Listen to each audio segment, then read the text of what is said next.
Good afternoon. तो हम लोग आज से एनसीईआरटी बेस्ड रिवीजन शुरू करेंगे, जिसमें हम लोग एनसीईआरटी के पेज बाय पेज जो क्वेश्चन बन सकते हैं वो क्वेश्चन, साथ ही साथ एनसीईआरटी में जो शॉर्ट एग्जाम्पल्स वगैरह हैं वो क्वेश्चन लेकर हम लोग एक तरफ से रिवीजन स्टार्ट करेंगे और एक दिन में हम लोग एक चैप्टर को कंप्लीट करेंगे। एनसीईआरटी के पेज बाय पेज जितने क्वेश्चन बन सकते हैं वो यहाँ पर दिए जा रहे हैं। जैसे ही देखिए ध्यान से तरह, ये एनसीईआरटी के पेज नंबर 22 में ये क्वेश्चन है। हाँ, एनसीईआरटी का पेज नंबर 22 आप देखेंगे, आपको ये डेटा मिलेगा, डिटेल मिलेगा आपको। इसमें कहा गया है choose the correct option, the most precise measurement may be most accurate.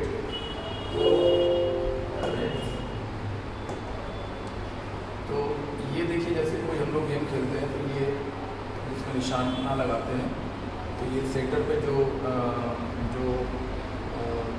Arrow लगता है वो सबसे ज़्यादा एक्यूरेट माना जाता है, और जो दूर दूर लगते हैं वो लेस एक्यूरेट माने जाते हैं। तो जरा आप पहले इस एक्सपेरिमेंट को देखिए। ये वाला जो एक्सपेरिमेंट है, तो ये जो पर्सन ये 5 तीर मार रहा है, तो देखिए मोस्ट एक्यूरेट भी और मोस्ट प्रिसाइज भी।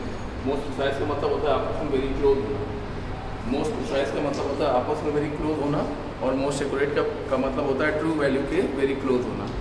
तो सेंटर पर जो लग रहा है वो ट्रू है, यानी कि ये जो खेल हुआ है जिससे भी ये तीर मारे हैं वो मोस्ट एक्यूरेट भी हैं और आपस में करीब होने की वजह से मोस्ट प्रिसाइज भी है। लेकिन अगर आप ध्यान से देखें तो जिस पर्सन ने ये एरो यहाँ पर मारे हैं, जिस पर्सन ने एरो यहाँ पर मारे हैं, इसको भी 5 एरो मिले, इसको भी 5 एरो मिले, इसने 5 एरो यहाँ पर मारे हैं, तो ये एक्यूरेट तो नहीं है। इसका जो खेल है वो, हाँ, ये वाला पर्सन एक्यूरेट तो नहीं है, लेकिन इसके सारी रीडिंग्स जो है वो आपस में बहुत करीब है। ये मोस्ट प्रिसाइज है, तो ये मोस्ट एक्यूरेट भी है और मोस्ट प्रिसाइज भी है, जबकि ये मोस्ट एक्यूरेट नहीं है लेकिन मोस्ट प्रिसाइज है। तो लिखा हुआ है the most precise measurement may be most accurate. ये मोस्ट प्रिसाइज भी है और मोस्ट एक्यूरेट भी है, जबकि ये मोस्ट प्रिसाइज तो है लेकिन मोस्ट एक्यूरेट नहीं है। इसलिए मैं कहता हूँ कि पहला ऑप्शन सही है, the most precise measurement will भी नहीं लिखा है, मे बी मोस्ट एक्यूरेट। ये देखिए मोस्ट प्रिसाइज भी है, मोस्ट एक्यूरेट भी है। सेकंड में क्या कर रही है, a most precise measurement will necessary be most accurate. ये देखिए इसमें लिखा हुआ है कि जो मोस्ट प्रिसाइज होगा वो मोस्ट एक्यूरेट भी जरूर होगा, ये गलत बात है। ये देखिए ये मोस्ट प्रिसाइज है लेकिन मोस्ट एक्यूरेट नहीं है। थर्ड में देखिए a most precise measurement will be less accurate, लिखा हुआ है most precise will be less accurate, गलत है, क्योंकि ये मोस्ट प्रिसाइज भी है और मोस्ट एक्यूरेट भी है। ये मोस्ट प्रिसाइज है पर एक्यूरेट नहीं है। फोर्थ ऑप्शन देखिए, अ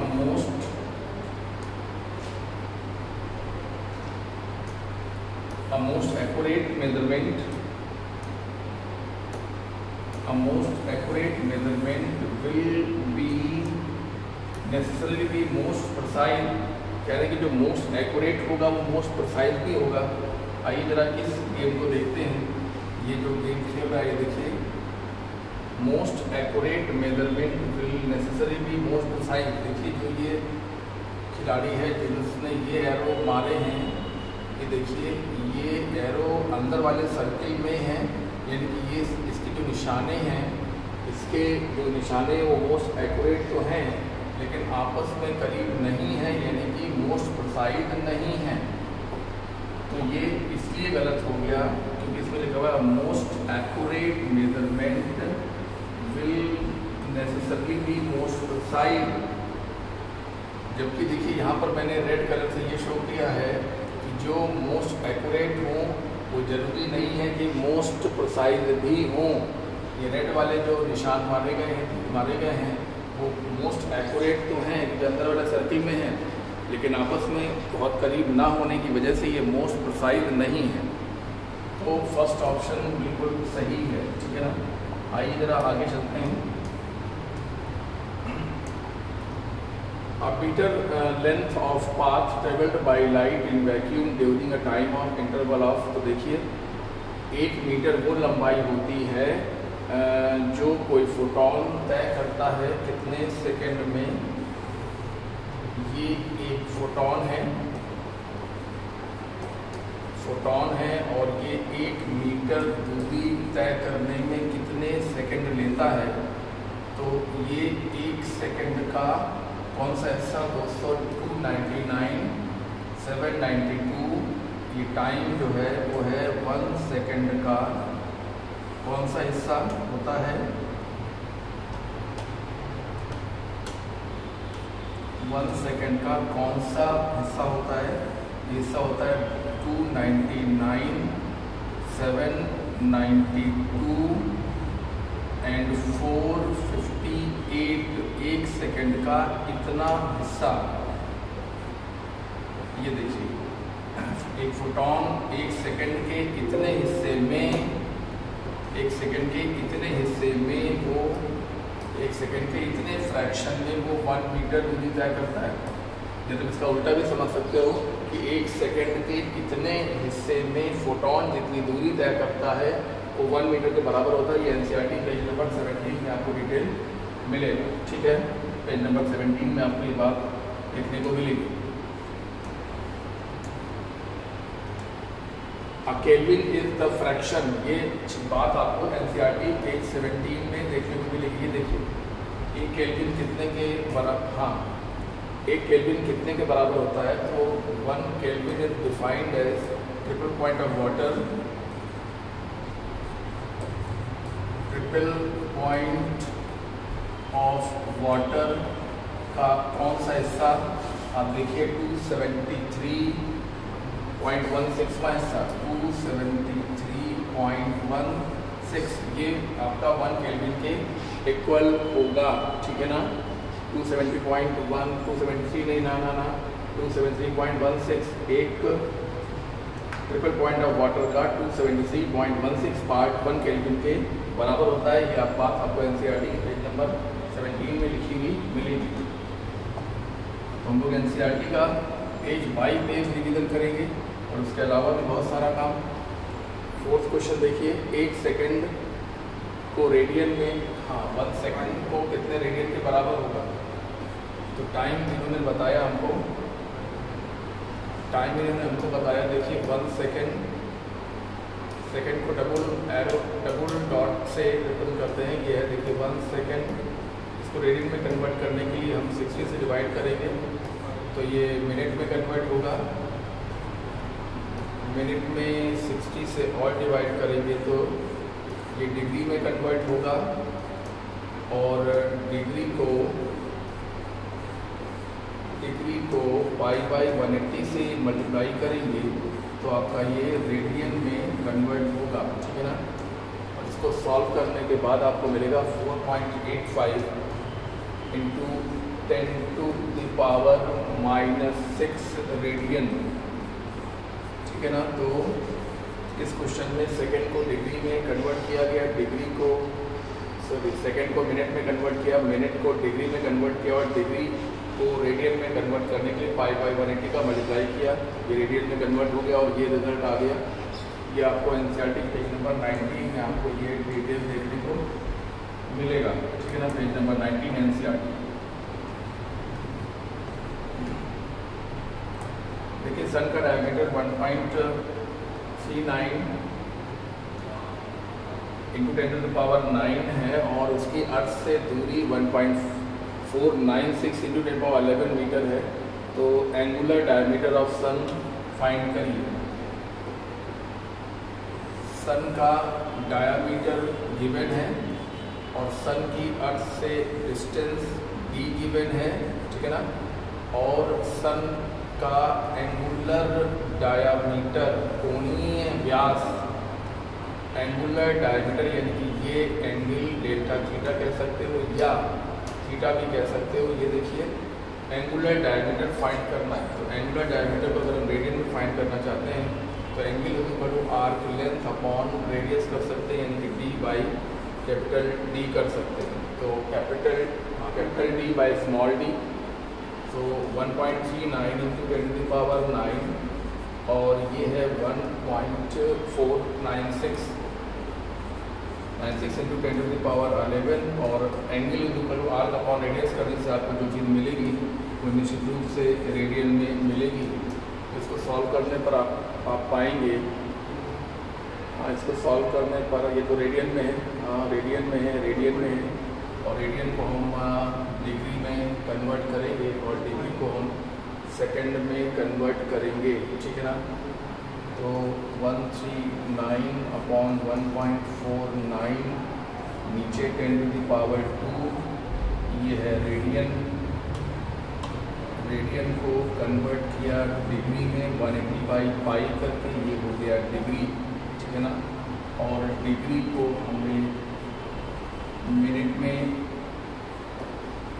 496 इंटू 10⁻² इंटू 180 इंटू 180/π, ये हो गया degree.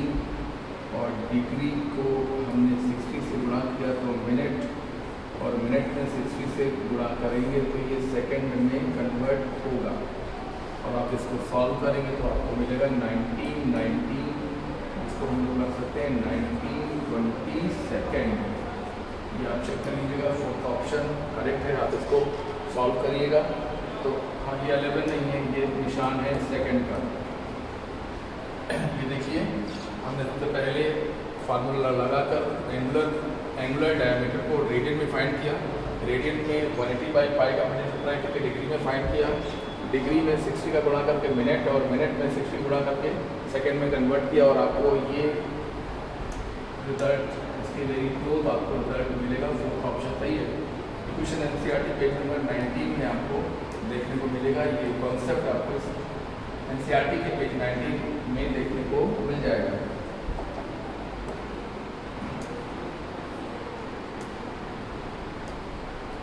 The measured length of two rods are L1 is equal to 30 plus minus 0.5 centimetre, और सेकेंड रॉड की लेंथ 20 प्लस माइनस 0.1 सेंटीमीटर। हाँ, ये मेजर्ड लेंथ है और ये उसमें होने वाली एब्सोल्यूट एरर है। This is the measured length 30 centimetre, और ये उसमें एब्सोल्यूट एरर 20 मेजर्ड लेंथ और 0.1 centimetre absolute error. The percentage error in difference of length,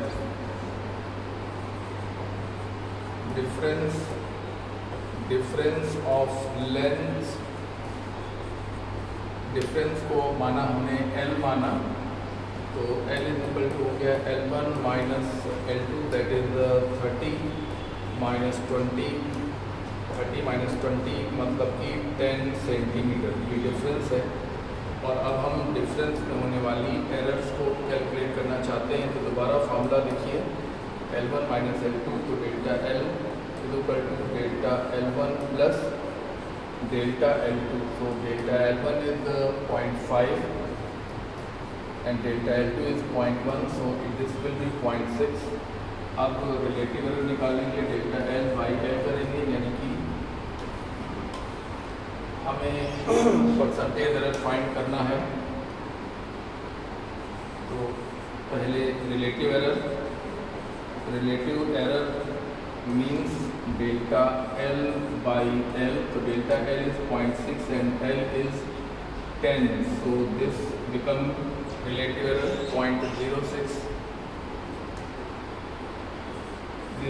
Now percentage error कैसे निकालते हैं बोलो, relative error into 100, so 0.06 into 100 यानी कि 0.6%, ठीक है ना। तो ये देखिए, ये है L1 L2, ये है difference of length L, difference. हाँ, डेल्टा L मत मानो, नहीं तो बाद में फिर 2 बार डेल्टा लगाना पड़ जाएगा। अगर हम डेल्टा L मानेंगे तो हमको 2 बार डेल्टा लगाना पड़ जाएगा, क्योंकि एब्सोल्यूट एरर का नोटेशन डेल्टा होता है। तो अगर change in difference in length में डेल्टा लगाते तो फिर डेल्टा 2 बार लगाना पड़ेगा, उससे कंफ्यूजन होगा। तो हमने डिफरेंस ऑफ लेंथ को L माना और L को हमने ऐसे लिखा, और अब L में होने वाले एरर निकालने जा रहे हैं, तो L is equal to L1 minus L2।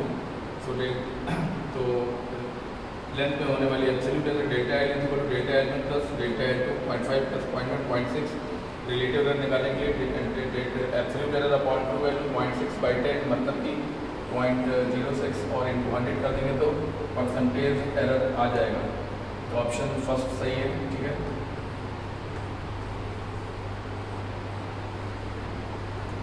To resistance R1 और R2 दिए हुए हमारे सामने और connected in parallel, equivalent resistance of parallel combination will be with error. ये क्वेश्चन आपको एनसीईआरटी के पेज नंबर 37 नहीं 27 में देखने को मिलेगा। 37 गलती से ब्रेक हो गया है, ये 27 में आपको देखने को मिल जाएगा। आइए इनको पैरेलल में लगाया गया, तो पैरेलल में इनका जो रेजिस्टेंस आएगा वो कितना आएगा वो निकालें पहले, उसके बाद उसमें होने वाली एब्सोल्यूट एरर भी निकालेंगे। तो 300 इंटू 200 अपॉन आपका 500, तो 300 और ये 0 कैंसिल कर दिया, ये हो गया 60 इंटू 2 यानी कि 120 ओम ये रेजिस्टेंस आ गया। और अब रेजिस्टेंस में होने वाली एरर कैलकुलेट करने जा रहे हैं, ठीक है ना। आप ये देख रहे हैं एरर का ये क्वेश्चन जो है वो मिक्स कॉम्बिनेशन का है, और मिक्स कॉम्बिनेशन में लोग कैसे करते हैं ये आप देखिए, तरीका आपको मालूम होगा। क्लास में आपको बताया गया था 1/R1 प्लस 1/R2। सो R की पावर -1, R1 की पावर -1 एंड R2 की पावर -1। ये मिक्स ग्रुपिंग में हमने दो केस बताए थे, एक केस 1 बताया था और एक मिक्स ग्रुपिंग का केस 2 बताया था, ठीक है ना। तो ये माइनस और R की पावर -2 विद डेल्टा R और माइनस R1 की power -2 with delta R1 differentiate कर रहे हैं, और माइनस R2 की पावर -2 और साथ में डेल्टा R2 ये हो गया, ठीक है। तो माइनस कैंसिल कराएं और फिर delta R by R square is equal to delta R1 by R1 square delta R2 by R2 square, ठीक है ना। R स्क्वायर को उधर ले जाएंगे तो डेल्टा R यानी कि absolute error is equal to delta R1 by R1 square plus delta R2 by R2 square और साथ में आपका R स्क्वायर। आइए वैल्यूज पुट कर दें जल्दी से। Delta R is equal to delta R1 यानी कि डेल्टा R1 यानी कि 3 अपॉन R स्क्वायर यानी कि 300 का स्क्वायर प्लस डेल्टा R2 यानी कि 2 अपॉन 200 का होल स्क्वायर है ना, 200 का होल स्क्वायर और इंटू R स्क्वायर का मतलब हो गया 120 का होल स्क्वायर, ठीक है ना। ये समझ लीजिए कि यहाँ पर 3/9 इंटू 10⁴ 2/4 इंटू 10⁴ और यहाँ पर 144 इंटू 10⁻²। तो ये पावर 2 इस पावर 4 को थोड़ा सा कैंसिल करेगा और ये 144 अंदर आएगा। जब ये 144 अंदर आएगा और ये कैंसिल हो चुका होगा, यहाँ पर 10⁻² बचेगा। ये होगा 3 इंटू 144 अपॉन 9 रहेगा और 10 टू दी पावर 2 बचेगा, है ना।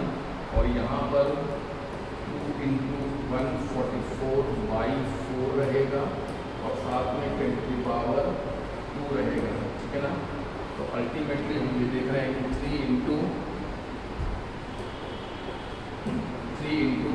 9 बन जा 9 और 6, तो ये हो गया 16 अपॉन 10⁻²। और ये 4 से काटेंगे तो 2 इंटू 36 अपॉन 10⁻²। तो ये हो गया देखिए 48 यानी कि 0.48 और ये 72 अपॉन दिस यानी कि 0.72।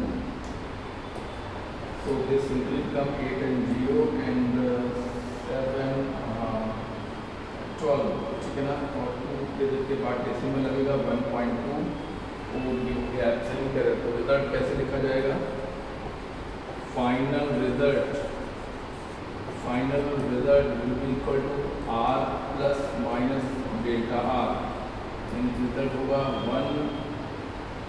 120 प्लस माइनस 1.2, ठीक है ना। तो इस प्रकार से रिजल्ट लिखा जाए। तो कहीं क्लोज की अगर बात करें तो सेकंड ऑप्शन पे टिक लगाया जा सकता है, और एक्यूरेटली अगर हम लोग कैलकुलेट करेंगे तो यहाँ पर 1 की जगह 1.2 ओम आएगा। ये मोस्ट क्लोजेस्ट है, इसलिए इसको किया जाए। ये क्वेश्चन एनसीईआरटी, इस क्वेश्चन का जो कॉन्सेप्ट है वो एनसीईआरटी के पेज नंबर 27 में आपको देखने को मिलेगा। यहाँ पर 37 लिखा हुआ है, ये एक्चुअली 27 है, ये मिसप्रिंट हो गया है, ठीक है। आइए आप इसको देख लीजिएगा, ये आपको सवाल वहीं पर मिलेगा। ये सवाल यानी कि बिल्कुल इसके जैसे कॉन्सेप्ट का सवाल आपको बिल्कुल वहीं पर देखने को मिलेगा।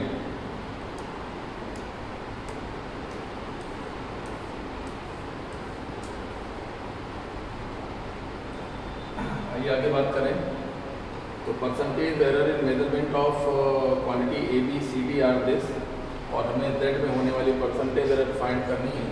तो एक्सप्रेशन को देखकर हमको साफ लग रहा है कि percentage error in the value of Z will be equal to 2 times percentage error in A plus 1 भी तो होगा, हाँ 1 टाइम्स होना चाहिए, 1 पावर 2 है, हाँ तो 2 times percentage error in A, उसकी पावर हाफ है, तो half times percentage error in B, C की पावर 1/3 है, तो 1/3 times percentage error in C, और फिर 1/4 times percentage error 1/4 times percentage error in D, ठीक है ना। तो जल्दी से जल्दी वैल्यूज पुट कर ले भाई।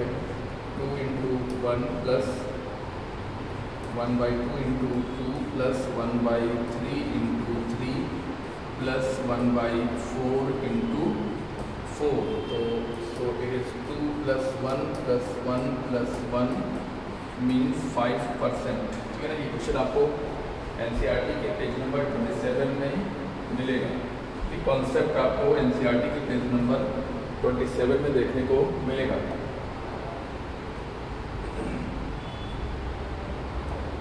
The number of significant figures, significant zeros in the digit, the number of insignificant zero, कितने इनसिग्निफिकेंट ज़ीरो हैं, ठीक है ना। तो देखिए ये ज़ीरो सिग्निफिकेंट है, ये ज़ीरो सिग्निफिकेंट है, और ये 3 बाईं तरफ के जीरो 1 2 3 ये सिग्निफिकेंट नहीं है। ऑप्शन थर्ड सही होगा।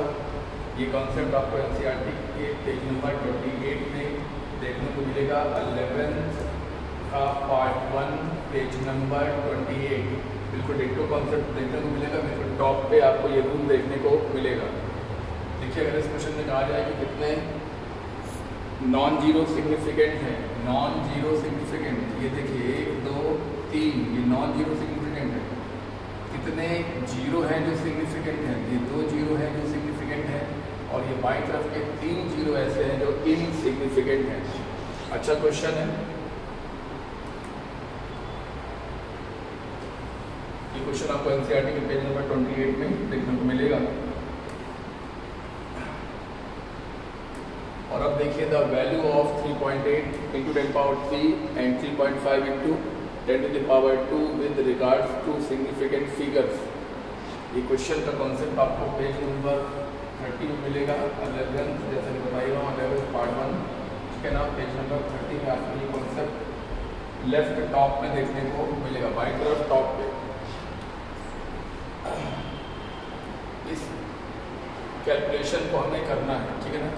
तो x मान लेते हैं, चलिए x = 3.8 × 10⁻³ प्लस 3.5 × 10⁻²। हमें एडिशन करना है, तो ये आ गया 3800 और ये आ गया 350, तो ये हो गया आपका 3800 एंड 350।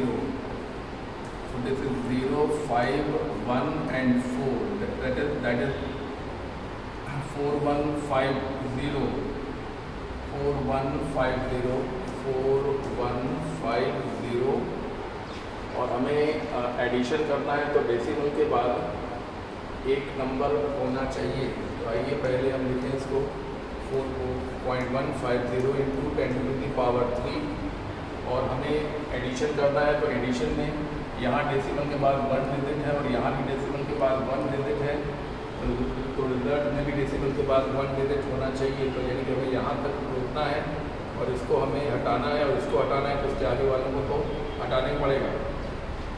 तो ये कहते हैं digit to be dropped, digit to be dropped, हमें जिसे ड्रॉप करना है उसको कहते हैं ये डिजिट टू बी ड्रॉप्ड। तो अगर डिजिट टू बी ड्रॉप्ड 5 हो, अगर डिजिट टू बी ड्रॉप्ड 5 हो तो वापस आते हैं, सीडिंग डिजिट को देखते हैं, अगर वो इवन है तो वैसे छोड़ देते हैं और ऑड हो तो एक बढ़ा देते हैं। तो देखिए 4 लिखा, ये ऑड है तो एक बढ़ा दिया और आगे आगे को सब ड्रॉप कर दिए, बिल्कुल ड्रॉप कर दीजिए। चलिए अच्छा पूरा स्टेप बताते हैं। पहले ये लिखा जाएगा और क्योंकि हमें सिर्फ इतना रखना है, ये हमको नहीं रखने हैं तो इनको हम हटा सकते हैं, ये हटाए जा सकते हैं क्योंकि डेसिमल के बाद है तो ऐसे ही गिराए जा सकते हैं। उनको गिरा दीजिए, ड्रॉप कर दीजिए। ये आपका रिजल्ट आ गया, बहुत अच्छा क्वेश्चन है और ये आपको NCERT पेज 30 में ये कॉन्सेप्ट आपको देखने को मिलेगा। सेकंड ऑप्शन सही है, क्वेश्चन इंपॉर्टेंट है। चैप्टर का नाम है मेजरमेंट, यूनिट एंड डायमेंशन। तो ये जो चीज़ें हैं वो कैलकुलेशन, मेजरमेंट और उनके कैलकुलेशन पर आधारित ये क्वेश्चन हम लोग यहाँ पर देख रहे हैं। ये क्वेश्चन डेफिनेटली अच्छा है और सडनली आपको ये क्वेश्चन दिया जाएगा तो हो सकता है आप कोई गलती भी कर जाए इसमें। The value of gravitational constant is G, तो लिखना। अच्छा आप कह रहे हैं एक नया सिस्टम है, न्यू सिस्टम में G का मान बताना है जिसमें मास की fundamental unit alpha kg, length की फंडामेंटल यूनिट बीटा मीटर और टाइम की फंडामेंटल यूनिट गामा सेकेंड है। जल्दी देखिएगा भाई, एक सिस्टम में हमारा जो नोन सिस्टम है उसमें G का मान है 6.67 इंटू 10⁻11 न्यूटन मीटर स्क्वायर पर किलोग्राम स्क्वायर। और एक नया सिस्टम है, न्यू सिस्टम, नहीं अननोन मत बोलिए, न्यू सिस्टम बोलिए, अननोन सिस्टम मत बोलिए। न्यू सिस्टम में मास की फंडामेंटल अल्फा किलोग्राम, लेंथ की फंडामेंटल बीटा मीटर और टाइम का फंडामेंटल गामा सेकेंड कहा गया है। तो इस नए सिस्टम में G के मान को बताना है, ठीक है। तो जैसा कि आप लोग जानते हैं कि इसका जो डायमेंशन आएगा वो आएगा mL/-2 और L2/m2।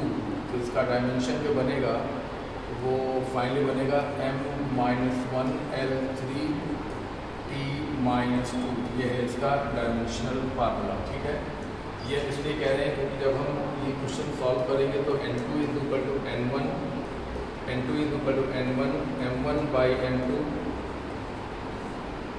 मेथड मालूम है ना, L1/L2 और T1/T2 और power according to the question. Power लगेगा -1, 3 एंड -2। उसके बाद 1 का मतलब है नोन और 2 का मतलब है न्यू, ठीक है ना। कुछ लोग ऐसा कहते हैं कि 1 का मतलब है नोन सिस्टम और 2 का मतलब है अननोन सिस्टम। ऐसा नहीं होता। 1 का मतलब होता है नोन सिस्टम और 2 का मतलब होता है न्यू सिस्टम। न्यू सिस्टम पूरी तरह अननोन नहीं है क्योंकि न्यू सिस्टम के बारे में काफ़ी कुछ हमको दिया गया है, इसलिए न्यू सिस्टम को प्लीज़ अननोन मत बोलिए, न्यू सिस्टम बोलिए, ठीक है ना। तो ये हो गया 6.67 इंटू 10⁻11 और नोन में kg और न्यू में अल्फ़ा kg। पावर कितना -1, नोन में मीटर और न्यू में बीटा मीटर और पावर है 3 टाइम की, नोन में सेकंड और न्यू में गामा सेकंड और पावर है -2। इस प्रकार से सारी यूनिट्स कैंसिल हो गई और हमें क्या मिला 6.67 इंटू 10⁻11 और ये अल्फ़ा की पावर -1 ऊपर जाएगा तो अल्फ़ा की पावर 1 बनेगा। नीचे है अल्फ़ा की पावर -1, समझिए, तो ऊपर जाएगा तो बनेगा +1।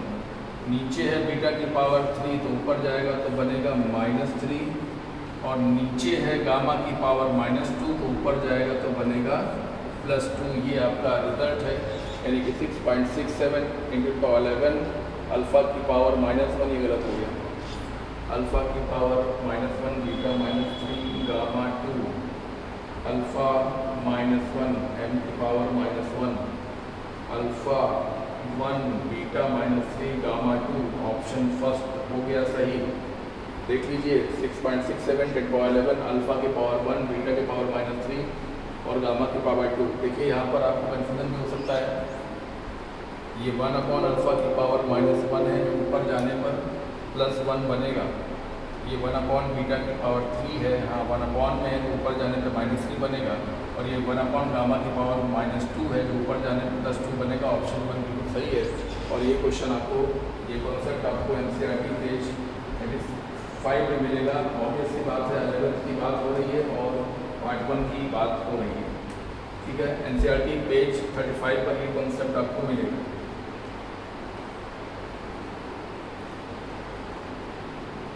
इन सीजियम क्लॉक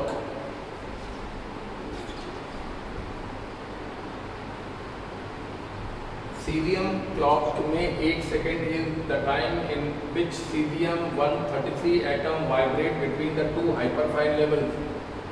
कह रहे हैं 1 सेकेंड में सीजियम 133 का एटम 2 हाइपरफाइन लाइंस के बीच में कितने वाइब्रेशन करता है। तो ये वाइब्रेशन आपको याद होंगे 9192 63 17 70 कितने वाइब्रेशन करता है, कितने vibration 9192 63 17 70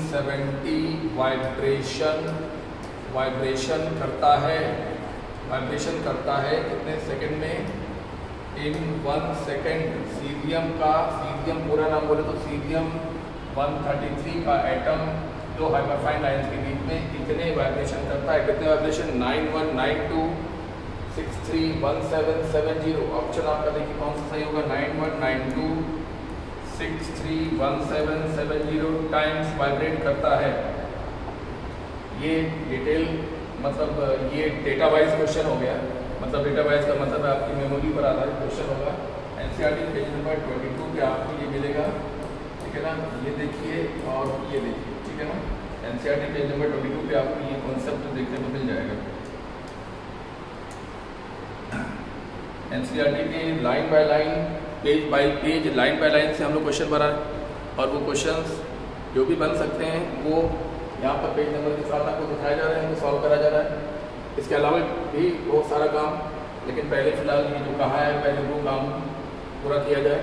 least count error belongs to, जैसे मान लीजिए हमने कोई मास नापा तो आ गया 17.25 ग्राम, ये मेजर्ड वैल्यू है, तो लीस्ट काउंट कितना होगा 0.01 ग्राम होगा। पॉइंट के नीचे पॉइंट, फिर 0 लगाएंगे और आखिरी बिंदु के नीचे 1 लगाएंगे, तो ये लीस्ट काउंट हो गया।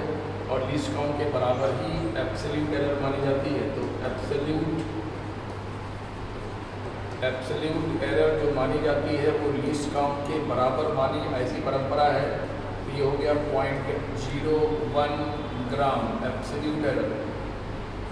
तो एब्सोल्यूट एरर जो वर्ड है वो बेसिकली हम लोग रैंडम एरर में पढ़ते हैं, लेकिन बेसिक बात ये है कि ये सिस्टमेटिक एरर और रैंडम एरर दोनों में ही ये नाम दिया जाता है। हालांकि हम लोग पढ़ते हैं इसको रैंडम एरर के अंडर में है, लेकिन सिस्टमेटिक एरर जो होती है उसमें भी एब्सोल्यूट एरर मानी जाती है। जैसे ऑब्जर्वर की वजह से, इंस्ट्रूमेंट की वजह से, एनवायरनमेंट की वजह से कुछ एरर्स हो सकती हैं। जैसे काउंटिंग करने की मशीन है, तो ये काउंटिंग करने की मशीन है, यहाँ पर 25 बॉल्स थी, और काउंटिंग करने की मशीन ने इसको जब मेजर किया, मेजर्ड वैल्यू, ये आपका ट्रू वैल्यू ऊपर लिखा हुआ है, ट्रू वैल्यू और मेजर्ड वैल्यू मान लीजिए 26 बॉल्स की हो गई, तो जो एब्सोल्यूट एरर होगी इन द मेजरमेंट वो होगी 1 के बराबर। तो ये जो एरर है वो सिस्टमेटिक एरर के अंडर में भी आ रही है और एब्सोल्यूट एरर जो है वो रैंडम एरर के भी अंडर में आती है। तो आंसर होगा both systematic and random error. ये कॉन्सेप्ट आपको NCERT पेज 24 पर देखने को मिलेगा, ठीक है ना। NCERT पेज 24 पर आ जाइए, आपको ये कॉन्सेप्ट, ये बात देखने को मिलेगी। तो हम लोग NCERT के page by page, line by line से काम कर रहे हैं।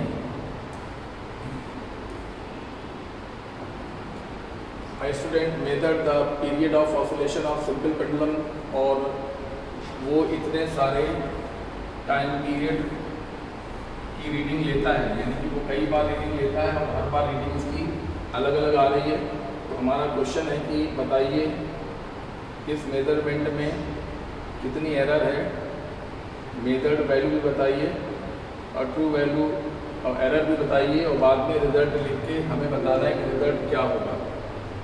तो देखिए कई रीडिंग ली गई, हर बार रीडिंग अलग अलग आई। ये सिंपल एग्जाम्पल है किसका, रैंडम एरर का एग्जाम्पल है, ठीक है। तो हम लोग पहले ट्रू वैल्यू निकाल लेते हैं, चलिए।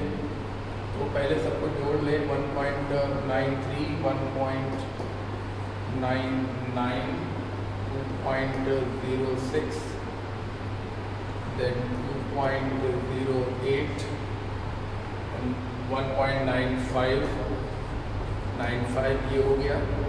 तो 9, 3, 12, 12, 6, 18, 18 and 8, 26, 26 and 5, 31, 9, 3, 12, 12, 9, 21, 21, 9, 30, 0, 3, 3 and 1, 4, 5, 7, 9, 10, ये आ गया आपका टोटल, ठीक है ना। अब टोटल ये जो आया, इससे हम लोग ट्रू वैल्यू फाइंड करेंगे। आइए टोटल कितना आ गया था, समेशन ऑफ रीडिंग्स कितना आ गया था, 10.01। तो आइए ट्रू वैल्यू बराबर समेशन ऑफ ए, हाँ summation of A N, 5 reading थी अपॉन एन, तो 10.0101 डिवाइडेड बाई 5, 5 रीडिंग थी, तो ये 2.002 आ गया। और क्योंकि हमने सबको ऐड किया है, तो ऐड करने में ये रूल होता है कि दशमलव के बाद उतने ही अंक होते हैं, ज़्यादा से ज़्यादा उतने अंक होते हैं जितने डिजिट में थे। तो हर डिजिट में दशमलव के बाद 2 अंक हैं, ये देखिए 2, 2, 2, 2, 2। तो रिजल्ट में भी दशमलव के बाद 2 अंक होने चाहिए, यानी कि हमें यहाँ तक रखना है, इसको ड्रॉप करना है, और ये 5 से कम है, इसलिए हम वापस आएंगे और ऐसे ही छोड़ देंगे। तो आएगा 2.00, ये ट्रू वैल्यू आ गई, यानी कि ए का मान आ गया। ट्रू वैल्यू के बाद हर रीडिंग में होने वाली एब्सोल्यूट एरर निकालेंगे, डेल्टा A1, यानी कि ट्रू वैल्यू में से मेथड वैल्यू को माइनस करेंगे। ट्रू वैल्यू में से मेथड को माइनस करेंगे, तो पहले को जब माइनस करेंगे तो 0.07, दूसरे रीडिंग में एब्सोल्यूट एरर निकालेंगे तो 0.01, तीसरी रीडिंग में एब्सोल्यूट एरर निकालेंगे तो 2.06, चौथी रीडिंग में एब्सोल्यूट एरर निकालें 0.08, पांचवी रीडिंग में एब्सोल्यूट एरर निकालें। हर एक रीडिंग में एब्सोल्यूट एरर कैसे निकाली जाती है, ट्रू वैल्यू में से मेजर्ड वैल्यू को माइनस किया जाता है। ये रही ट्रू वैल्यू और ये रही मेजर्ड वैल्यू। और क्या किया जाता है, अगर कोई माइनस करने पर कोई एब्सोल्यूट एरर नेगेटिव में आ जाए तो उसको हमेशा पॉजिटिव में लिखा जाता है, मॉड लिया जाता है, क्योंकि एब्सोल्यूट एरर कभी भी नेगेटिव नहीं समझी जाती, नहीं लिखी जाती, नहीं बोली या बताई जाती। ठीक है, आइए पांचवी रीडिंग में, हाँ इससे घटाइए इसको तो आएगा 0.05,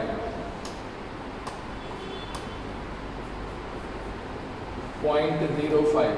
अब पूरे एक्सपेरिमेंट में पूरे एक्सपेरिमेंट में एब्सोल्यूट एरर निकालने के लिए डेल्टा ए जितने सारे हैं इन सबको हम ऐड करेंगे। आइए ऐड करते हैं। 7 1 8 8 6 14 14 14 और 8 22 22 एंड 5 27 और ये 2 आ गया तो ये हो गया 0.27। नाउ इस पूरे एक्सपेरिमेंट में होने वाली एब्सोल्यूट एरर निकालने जा रहे हैं। तो पूरे एक्सपेरिमेंट में होने वाली एब्सोल्यूट एरर बराबर summation of absolute error upon number of observation, यानी कि 0.27 डिवाइडेड बाई 5। तो ये आ गया पॉइंट का 00। आप ये समझ लीजिए कि ये क्या लिखा हुआ है, लिखा हुआ है 500 डिवाइडेड बाई 27। तो पॉइंट लगाएंगे, 0 लगाएंगे, फिर 0 लगाएंगे, फिर 0 लगाएंगे, फिर 5 आएगा तो ये 2500 आएगा, फिर 200 और 0 लगाएंगे तब जाके 4 आएगा।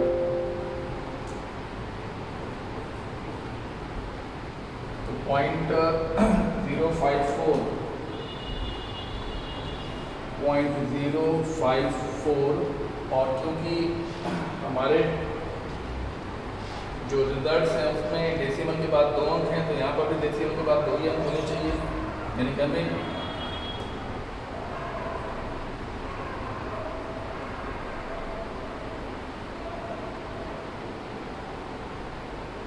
हमें यहाँ तक रखना है, उसको हमें ड्रॉप करना है। ये नंबर लेस देन 5 है, लेस देन 5 होने की वजह से वापस आएंगे और ऐसे ही छोड़ देंगे। तो ये देखिए हमने ये 5 को बिल्कुल वैसे ही छोड़ दिया। ये डेल्टा ए आ गया पूरे एक्सपेरिमेंट का। तो फाइनल रिजल्ट कैसे लिखा जाएगा? Final result is equal to A plus minus delta A, यानी कि 2.00 प्लस माइनस 0.05, ठीक है ना। तो 2.00 प्लस माइनस 0.05 ये फर्स्ट ऑप्शन करेक्ट ऑप्शन, ठीक है ना। तो ये एनसीईआरटी ये क्वेश्चन एनसीईआरटी के पेज नंबर 25 में आप देखेंगे, ठीक है ना, आपको मिल जाएगा।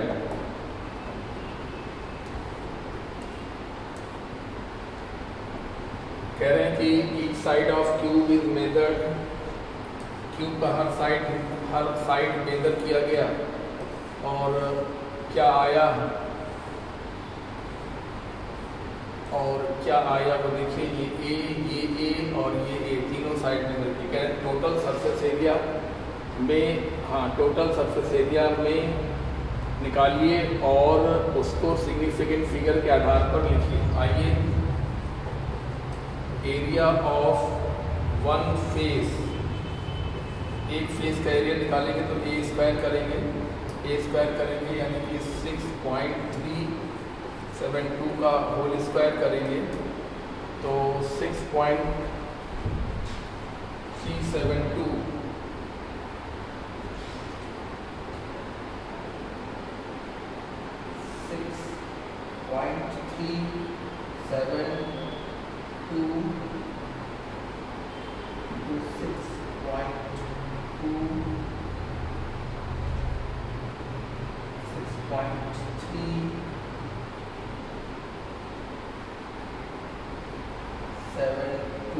ठीक है ना, इक्वल टू 40 60 23 84 40 60 23 84, ठीक है ना। अब क्योंकि हमने मल्टीप्लाई किया है तो मल्टीप्लाई करने में ये होता है कि रिजल्ट में उतने सिग्निफिकेंट नंबर लिखे जाते हैं। रिजल्ट में उतने सिग्निफिकेंट नंबर होने चाहिए जितने कंपोनेंट डेटा में थे। तो यहाँ पर 4 सिग्निफिकेंट नंबर्स हैं, तो यहाँ भी 4 ही रखने होंगे, यहाँ तक रखना होगा, इसको ड्रॉप करना पड़ेगा। ये डिजिट टू बी ड्रॉप, जो हमें ये डिजिट ड्रॉप करनी है वो लेस देन 5 है, इसलिए हम वापस आएंगे और ऐसे ही छोड़ देंगे, यानी कि 40.60 ये एक फेस का एरिया है। तो अब हम लोग फाइंड करने जा रहे हैं total surface area is equal to एक फेस का एरिया। एक फेस के एरिया में हम 6 से मल्टीप्लाई कर देंगे तो 600 36 6 कैरी 3 ये 3 और ये 24 और 2 अंकों के बाद दशमलव लगाएंगे। अब क्योंकि हमको रिजल्ट में 4 सिग्निफिकेंट फिगर रखने हैं, तो हमें यहाँ तक रखना है, उसको हमें छोड़ देना है कि ये नंबर 5 से कम है, इसलिए हम वापस आएंगे, ऐसे ही छोड़ देंगे। तो रिजल्ट आएगा 243.6 मीटर स्क्वायर। तो आपका ये थर्ड ऑप्शन बिल्कुल करेक्ट है। और ये क्वेश्चन आपको NCERT पेज नंबर 32 में देखने को मिलेगा, ठीक है ना। 11 पार्ट 1 तो खैर है ही है, और पेज नंबर होगा 32 जिसमें आपको ये कॉन्सेप्ट देखने को मिलेगा। तो इस प्रकार से हम लोग NCERT के हर पेज की हर लाइन पर काम करते हुए सारे क्वेश्चंस बनाते हुए चलेंगे, और 15 दिन के अंदर पूरी NCERT सारी की सारी NCERTs को हम लोग कवर करेंगे, और एक दिन में ऐसे 2 या 2 से अधिक वीडियोस आप तक पहुंचाने का प्रयास किया जाएगा, ठीक है ना। और रही बात एक चैप्टर मुझे थोड़ा बताना है, हालांकि पढ़ा चुके हैं एक बार लॉजिक गेट, और थोड़ा सा इंटरफेरेंस ऑफ लाइट। इंटरफेरेंस 2 प्रकार का, एक साउंड का होता है, एक लाइट का होता है। तो हम लोग यहाँ पे इंटरफेरेंस ऑफ लाइट करेंगे, और डॉपलर और लॉजिक गेट, ये 2 लेक्चर्स ऐसे हैं जो अभी मुझे आप लोगों ने कहा था कराने के लिए। तो इस रिवीजन को शुरू करने की वजह से उसको जो क्लास होती है 2:45 बजे, उसको हमने आज रोका हुआ है, और अगर नहीं रोकते तो ये सब चीज़ें इस प्रकार से निकल के सामने ना आ पाती, तो बहुत ज़रूरी था इसलिए किया गया है। तो अब हम जल्दी ही लॉजिक गेट और इंटरफेरेंस ऑफ लाइट का वीडियो बना के और उसको आपको देंगे, अपलोड करेंगे। आप उसको ध्यान से फास्ट करके देख लीजिएगा, ठीक है ना। अब अभी कुछ ही देर बाद अगले 15 क्वेश्चन जो बनेंगे वो किए जाएंगे। इस प्रकार से अगले 15 क्वेश्चन में पूरी NCERT के पहले चैप्टर के सारे क्वेश्चन कवर हो चुके होंगे, और इसी प्रकार से अगले चैप्टर में 2, अगले चैप्टर में 2, अगले चैप्टर में 2 करके हम लोग फटाफट इसको जल्दी से जल्दी ख़त्म करने की कोशिश करेंगे 15 दिन के अंदर। चलिए तैयार करिए।